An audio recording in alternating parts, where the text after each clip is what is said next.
Bonjour, bonsoir à tous et bienvenue sur Brian Yu-Gi-Oh! Je suis votre hôte comme d'habitude et comme vous pouvez le voir avec le beau Fill Center que j'ai réussi à choper, on va faire un deck profile de mon deck Enakrimeso ou Enacraft en anglais. Alors deck pendule, comme vous pouvez le voir maintenant, mais très particulier parce qu'il ne fonctionne pas comme n'importe quel deck pendule. Je m'explique. Le deck a une lock par défaut dans l'archétype. Tous les monstres Enakrimeso ont cette lock qui dit que si on fait leur effet pour invoquer un monstre face cachée, on ne peut pas invoquer spécialement de monstre le tour, donc complet, donc avant ou après avoir fait leur effet, sauf des monstres en mode défense face cachée. Déjà, principe de base de tous les Enacraft, enfin Niakrimeso, que je vous dis de prime abord. Et donc, c'est pour ça que le deck, vous voyez un peu très particulier, parce que là, vous voyez une sphère de rat, vous voyez Albion, vous dites, mais qu'est-ce qu'on joue avec dans un deck? Mais vous allez le voir tout de suite. Mais avant tout, si ça vous plaît, n'hésitez pas, comme d'habitude, à liker, commenter et partager le bandeau, ça ferait très plaisir. Et on est parti. Alors vous voyez le beau chunk. Et faites pas attention aux sleeves, parce que j'ai pris les cartes dans d'autres decks. Et pour pas m'amuser à sleever, désleever, j'ai pris les cartes dans les decks, comme ça je les remets directement après. Je voulais pas que vous ayez des proxys en visuel, même s'il y en aura une, je vous le dirai. Parce que celle-là, je l'ai pas du tout. Mais bref. Donc on va commencer par les petits Enacrymeso. Donc on a 3 Ecto, 3 Proto, 3 Deftero et 3 Enato. Alors on va voir si je sais bien les mettre correctement pour que ce soit beau visuellement et qu'on voit quelque chose. Oui, ça va encore. Alors chaque petit et chaque grand, d'ailleurs je vais déjà les mettre comme ça on est tranquille. Donc 3 Atorimar, donc le boss monster. 3 Asta, un Aïsa Léon et un Archatail, donc un pour chaque couleur de petit. C'est pour ça que je les ai montrés comme ça. Donc, comment ça fonctionne? Alors, ils ont tous le même effet pendule parmi les petits et parmi les grands qui est en commun. Et les petits ont leur autre effet pendule qui est en commun. Et les grands ont un autre effet pendule qui est en commun. Donc, l'effet pendule qu'ils ont, c'est à chaque fois qu'un monstre est retourné face recto, on place un compteur EC sur L. Et ça, les petits et les grands ont cet effet-là, dans les seuls pendules. L'effet différent, mais que les petits ont en commun, c'est que eux, on peut payer 900 points de vie chacun, et une fois par tour, attention, pour révéler 3 monstres, 3 cartes Enacraft, enfin Enacrymeso, à l'adversaire, et l'adversaire en choisit un au hasard qu'on ajoute à notre main. Tous les petits ont cet effet-là. Donc payer 900, on en révèle 3, on en prend un au hasard que l'adversaire nous donne. Et cet effet-là, en particulier, c'est l'effet qui est une fois par tour parmi les Enacraft. Ça veut dire que leurs autres effets ne sont pas une fois par tour, donc l'effet monstre et l'effet de prendre les compteurs. Alors c'est quoi leurs autres effets? Les effets de monstre, pour chacun, c'est qu'ils peuvent se révéler à l'adversaire pour pouvoir poser face cachée, invoquer spécialement, un monstre face cachée de notre main. Que ce soit eux-mêmes ou un autre monstre qu'on a dans notre main. Peu importe. On ne doit pas poser déjà des monstres Enacrymeso par leurs effets, on peut poser n'importe quoi d'autre. Mais c'est poser face cachée.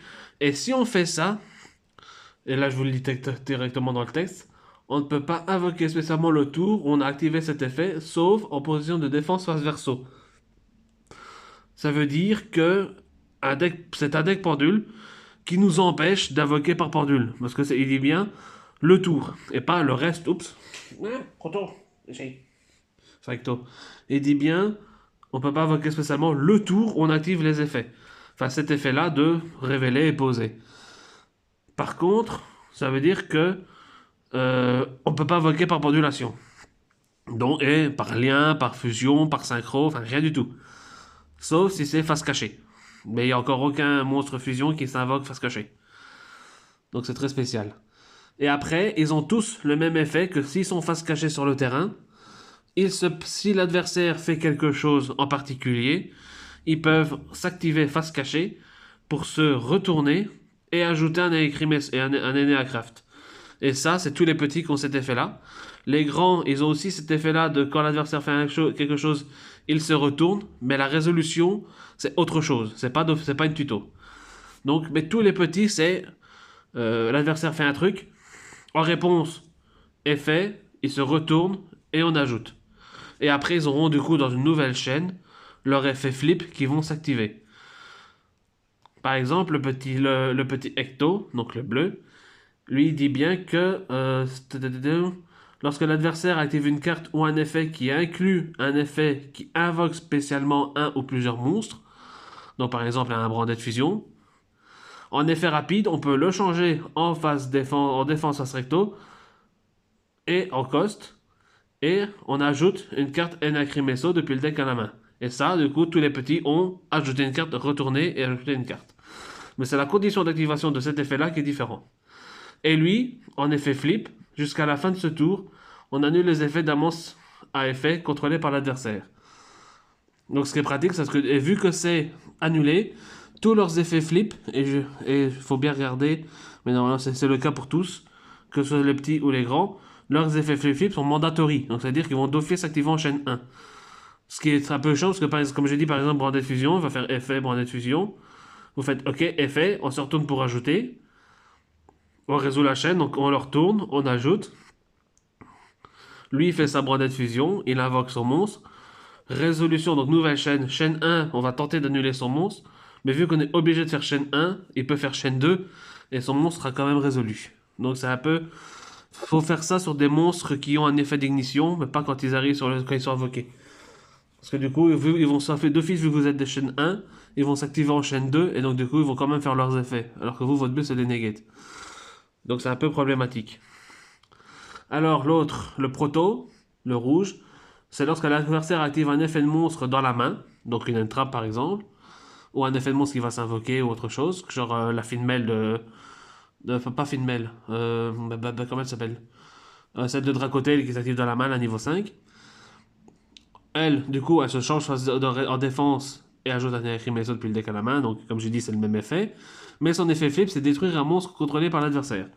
Donc là, ça peut être pratique, parce que là, contrairement à celui-là, il va détruire le monstre même s'il résout son effet. Sauf si le monstre, du coup, quitte le terrain. Parce qu'en plus, c'est détruisé, donc du coup, c'est sans cibler. Donc s'il quitte le monstre dans la résolution de la chaîne, mais qu'il en invoque un autre, eh bien, on va pouvoir lui le détruire sans qu'il puisse activer son effet. Donc ça, c'est très pratique. Ensuite, on a le jaune, Deftero, qui lui dit que lorsque l'adversaire active une carte ou un effet qui inclut un effet qui ajoute une ou plusieurs cartes depuis le deck à la main, pareil, on le retourne et on ajoute. Et en effet flip, jusqu'à la end phase, on bannit phase recto une carte au hasard depuis la main de l'adversaire. Donc ça c'est très pratique, parce qu'il va faire une tuto, ok, on fait chaîne 1, effet pour son flip, et on ajoute.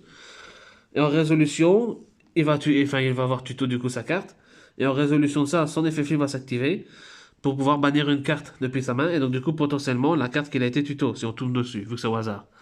Donc c'est très sympa. Et après, on a Enato, qui lui, lorsque l'adversaire active une carte dans le cimetière ou le bannissement, qui se retourne et ajoute. Et en flip, il mélange maximum 3 cartes depuis le cimetière et ou bannissement de l'adversaire dans le deck. Donc celui-là, ceux qui jouent bannissement et qui jouent cimetière, ça peut fortement les embêter. Et donc ça, c'était les tout petits. Après, on a le boss monster à Torimar que j'ai réussi à avoir une fois en Starlight, en chopper ou dans un booster. Lui, c'est durant notre tour seulement, lorsque l'adversaire active une carte ou un effet sur le terrain, on peut le changer en phase de défense face recto pour annuler l'activation de l'effet et détruire. Et si on le fait, on détruit la carte. C'est bien, mais c'est pas bien en même temps parce que comme je viens de le lire, c'est durant notre tour. Donc pendant le tour adverse, on peut pas le retourner par son propre effet. Il y a moyen de le retourner autrement, hein, parce que vous allez voir après. Mais par lui-même, on peut pas. Et ce qui est dommage, parce que son effet flip à lui, c'est on change tous les monstres de l'adversaire en défense adverso, et les monstres qui ont été changés de cette manière ne peuvent pas se retourner. Donc ça, c'est très pratique.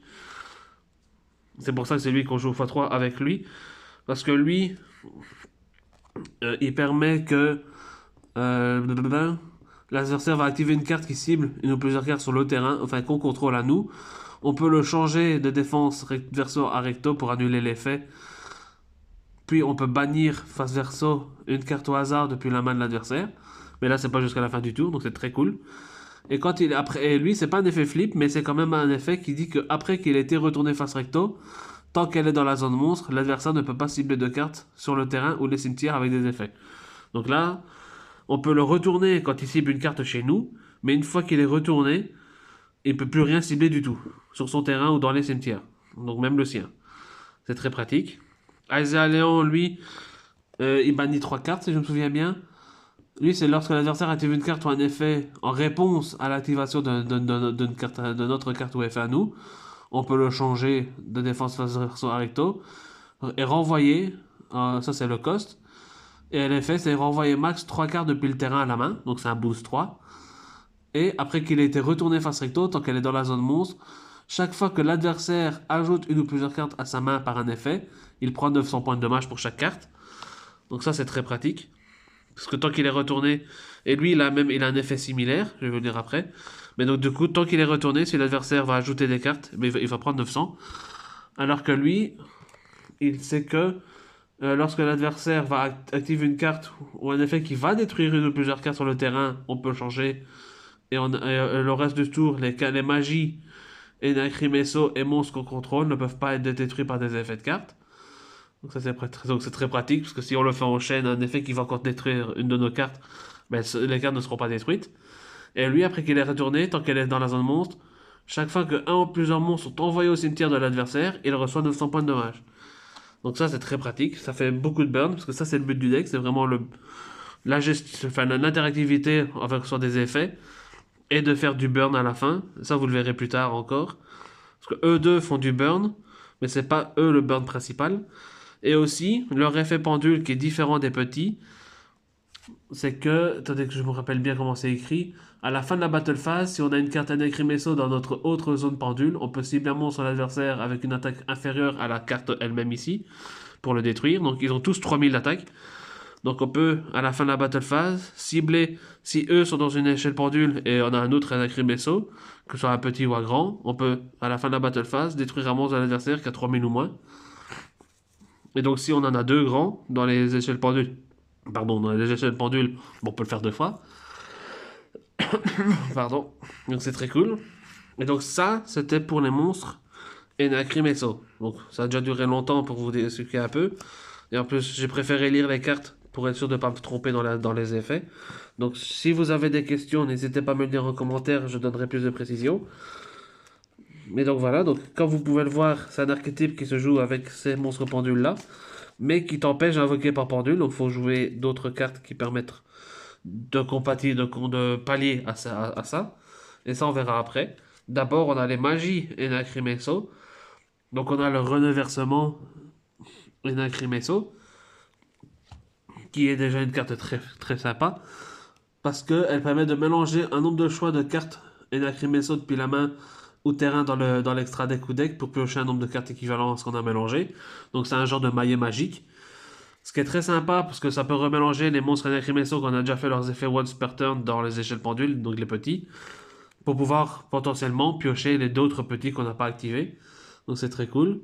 Mais il a un autre effet, c'est ça qui est intéressant. Donc si notre adversaire invoque normalement ou spécialement un ou plusieurs monstres, tant que la carte magie ici, est dans le cimetière, on peut la bannir pour activer un des effets. Soit on invoque un monstre Enakrimeso depuis la main en défense face verso, soit on change un monstre Enakrimeso de défense verso à défense face recto. Et ça, on peut l'activer. On ne peut activer qu'une fois par tour la carte, mais pas l'effet du cimetière.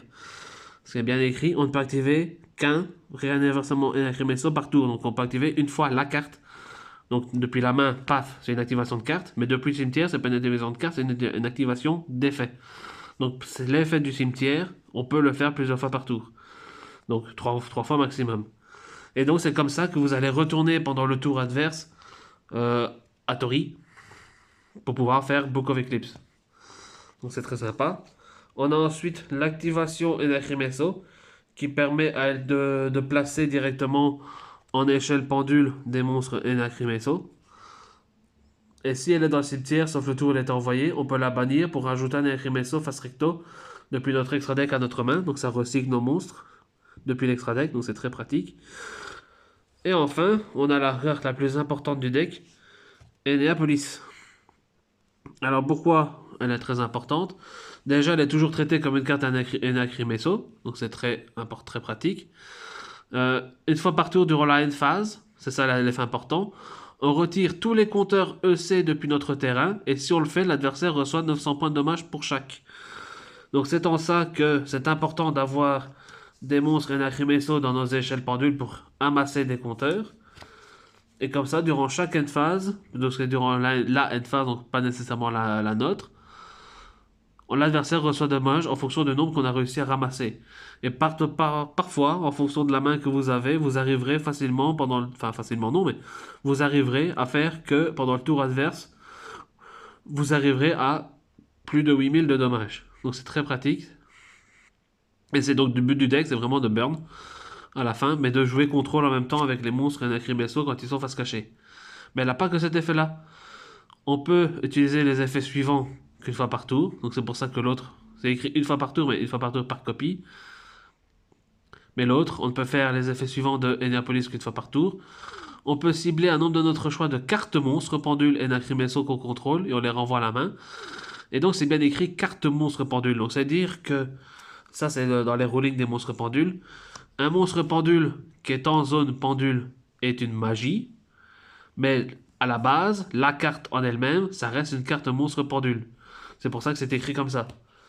Sur le terrain, quand elle est activée, c'est une magie continue. Donc si l'adversaire veut faire Typhon Mystique sur mon Menacrymeso dans la zone pendule, il peut.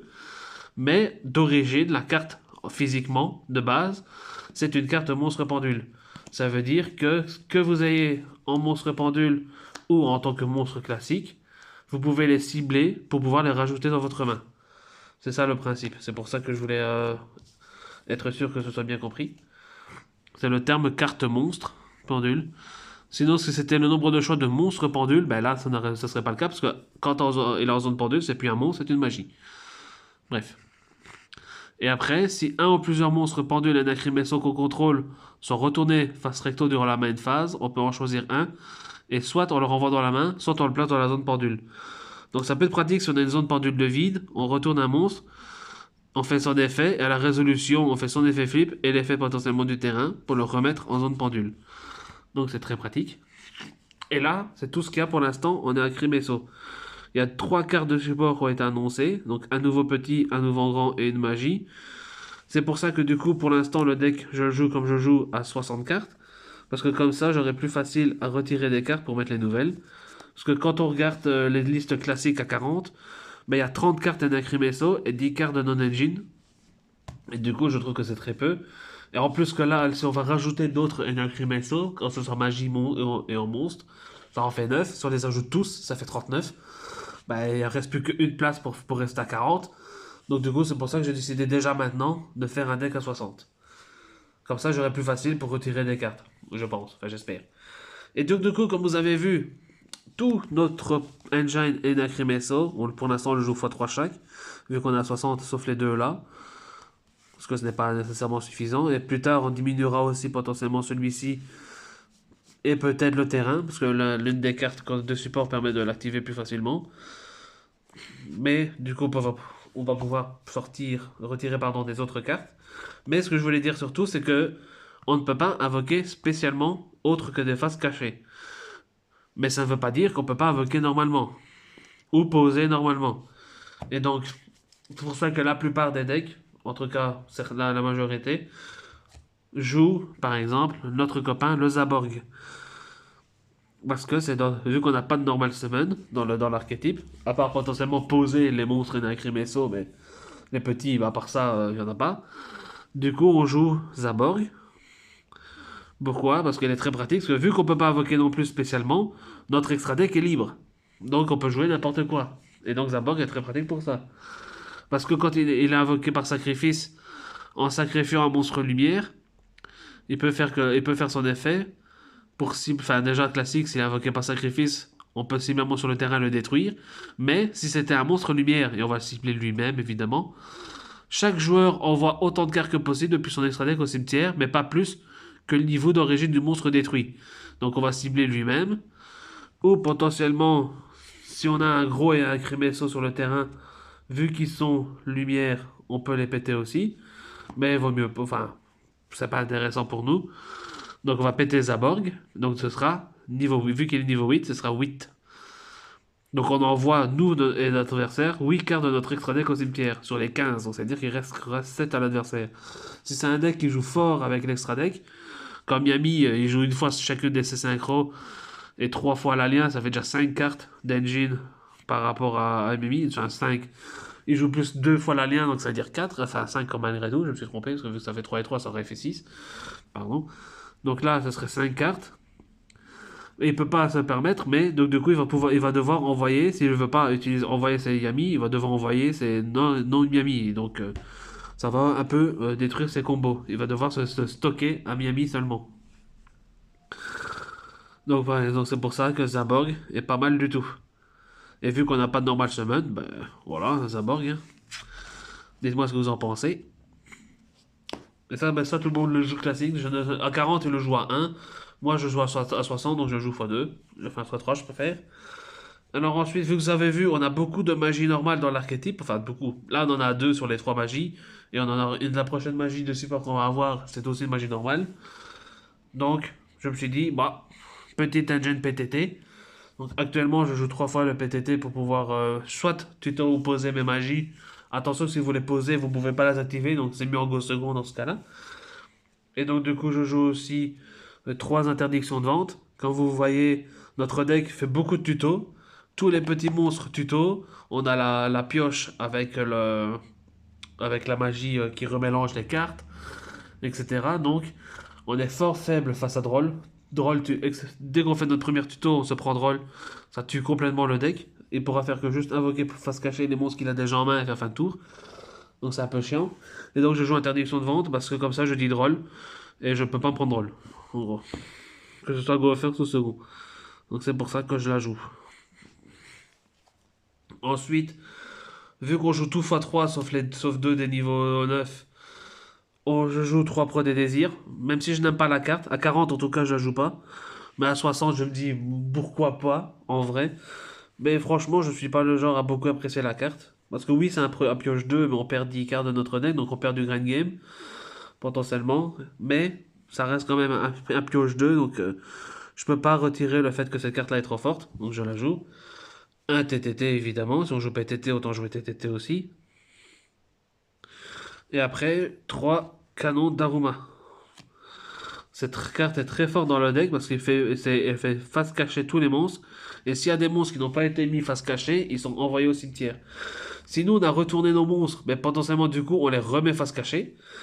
Et l'adversaire ben, aussi. Et après tout s'il a des liens, paf ça va au cimetière. Mais nous du coup ça recette nos effets de nos monstres et d'Acrimesso. Parce que leurs effets comme je dis, leur seul effet une fois par tour, c'est les petits dans les échelles pendules pour tuto en payant 900 points de vie. Le reste, bah, ce n'est pas une fois par tour.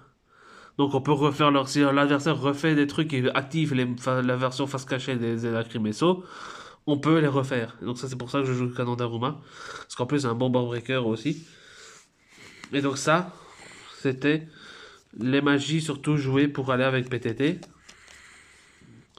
Ensuite, on a quand même des entrappes. J'ai décidé de jouer 3 Nibiru parce que tout le monde ne joue pas autour assez facilement. Et en plus, ben, nos monstres ils sont face cachée, donc Nibiru ne les sacrifie pas parce qu'il sacrifie que les monstres face recto. Donc pourquoi pas. Bien sûr, comme tout le monde, 3 Fualos parce que si on est go second, ça peut nous permettre de piocher notre engine plus facilement et nos cartes de go second. 3 H parce que c'est H, ça touche Fualos aussi. Et ça reste quand même un 1 pour 1. Et 3 Impem qu'on peut potentiellement poser aussi avec PTT, mais vu que c'est une entrap, je l'ai laissé avec des entraps. Et la dernière carte, parce que vous avez vu Albion, on va jouer 3 fois le déchu et la vertueuse. Comme je dis, notre extra deck n'est pas important, donc on peut se permettre de jouer ce genre de carte qui a besoin des cartes précises dans l'extra deck, et c'est une carte d'interruption, parce qu'on l'active, elle est une magie rapide, donc on peut l'activer pendant le tour adverse.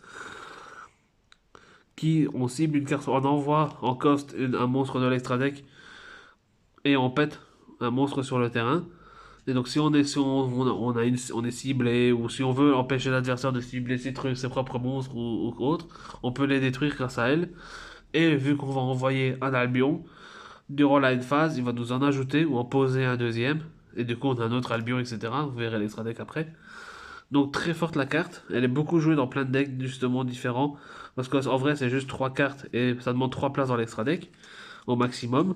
Donc très bonne carte. Et donc là, c'était tout pour le main deck. Donc comme j'ai dit, un bon 60. On va passer au side deck. Et alors, comme vous avez vu, pas d'invocation spéciale, sauf des monstres face verso. Donc moi, j'ai décidé de jouer plutôt que le lava golem, la sphère de rat. Si l'adversaire n'invoque que 2 monstres, genre sur ventre à côté, ben tant pis. Mais je préfère jouer elle parce que lava golem, c'est une invocation spéciale. Et c'est nous qui la faisons. Donc, on pourra pas faire nos effets d'Acrimesso. Parce que on va pas pouvoir les invoquer parce qu'on aura, avec la golem de lave, on aura invoqué dans le tour un monstre spécialement, donc autre que face cachée. Et donc, ben, c'est pour ça que je préfère la sphère de rat. Parce que lui, c'est considéré comme une invocation normale. Parce qu'on lit bien, il est non avocat spécialement, il nécessite 3 sacrifices depuis l'un des terrains pour son invocation normale sur ce terrain. Donc c'est pour ça que je préfère sphère de rat à lava golem dans ce deck. Après, évidemment, 3 mètres de la vanité. Quand on sait qu'on va first, soit on laisse Zaborg, ou on peut remplacer notre carte pour avoir Zaborg et lui. Donc, oui, ça fait entre guillemets 2 normal summon, mais comme ça nous donne 6 potentiels dans notre deck. Donc, on a l'un ou l'autre. Et lui, il empêche l'adversaire seulement d'invoquer spécialement. C'est pour ça que moi, je préfère lui et pas le niveau 6 que tout le monde joue. Parce que le niveau 6, il dit que aucun joueur ne peut invoquer spé, donc nous non plus. Donc, si on invoque normalement nos monstres, pendant le tour adverse, par exemple, on pourra pas, et même si ça revient à notre tour, si on n'arrive pas à le gérer nous-mêmes, on peut pas invoquer spé. Même nos monstres face cachée. Donc c'est pour ça que je préfère lui, parce qu'au moins là, c'est que l'adversaire. Oui, ça demande 2 sacrifices, mais au moins c'est que l'adversaire qui est touché. Je joue aussi 3 cherries, parce que comme j'ai dit, notre extra deck est free, pardon. Donc autant embêter l'adversaire en go second avec cette carte-là, et peut-être potentiellement en go first aussi. C'est pour ça que je la mets en side deck. Comme ça, je la mets quand j'en ai besoin. Et vous verrez du coup les targets que j'ai mis dans l'extra deck. 2 Lightning Storm. 2 pour Frondeuse Ultime. Parce que PTT et parce que c'est une bonne carte, ça reste une bonne carte aussi. Un Plumeau et un Heavenly Match. Parce que plus de place. Et PTT. Donc, pour mettre plus de place. Donc voilà pour le side deck. C'est pour ça que je préférais présenter le side deck avant. Comme ça, vous comprendrez plus facilement l'extra deck qu'il y aura derrière. Alors, justement, pour l'extra deck, ben, comme vous avez vu, la vertueuse, on a nos targets. Donc 2 Albions et le dragon qui dévore la dogma. Le dernier n'est pas très important. Vous pouvez mettre autre chose et potentiellement side deck, mettre le package Dogmatica pour genre mettre Tétaniclad à la place et du coup tuto Ecclesia ou ce genre de choses par exemple. Mais moi j'ai décidé de mettre lui parce que voilà, pourquoi pas. Ensuite, on a nos targets à Ultimate Slayer, donc target synchro, parce que lui, quand il est au cimetière, il bounce, donc très pratique. Agrégateur pour les decks Xyz pour negate une carte après. Bucephalus, qui lui envoie depuis l'extra deck aussi une carte, et donc on peut envoyer potentiellement Garura ou target justement aussi à Ultimate Slayer lui-même, comme Entes. Et lui va piocher une carte et elle va détruire une carte sur le terrain. Et après, on a nos targets à Cherise, donc le lion danseur pour Lunalight. Les 2 targets à Dracotail, donc Artalion et Guanamel. On a les targets de K9 avec le 17 éventreuse et le chevalier Nash. La carte que je n'ai pas malheureusement, et donc je vais la retourner pour pas que vous perturbez un peu. Hop, c'est Snatchy, donc Miami Attrapi, la lien 1. Et enfin, Requiem pour les decks qui jouent Fitzsmith. Donc voilà pour l'extra deck et le deck. Même si j'ai lu les cartes, j'espère que la vidéo vous a plu. et que vous avez mieux compris comment fonctionnait EnaCraft, hop, c'est un deck vraiment que j'aime beaucoup, parce que déjà moi j'aime beaucoup Pendule. Et là c'est vraiment, t'aimes Pendule, mais on te donne des monstres Pendule, mais en contrepartie tu peux pas jouer Pendule. Donc je trouvais ça marrant comme principe. Et l'archétype est très drôle aussi. Enfin très drôle, et très sympa dans son mécanisme. Du coup, dites-moi ce que vous en pensez en commentaire. On se retrouve bientôt pour d'autres contenus de Yu-Gi-Oh! Donc du coup aussi, bonne année. Que cette année-ci soit meilleure pour tout le monde. Et on se retrouve bientôt pour d'autres contenus Yu-Gi-Oh! Peace les potes.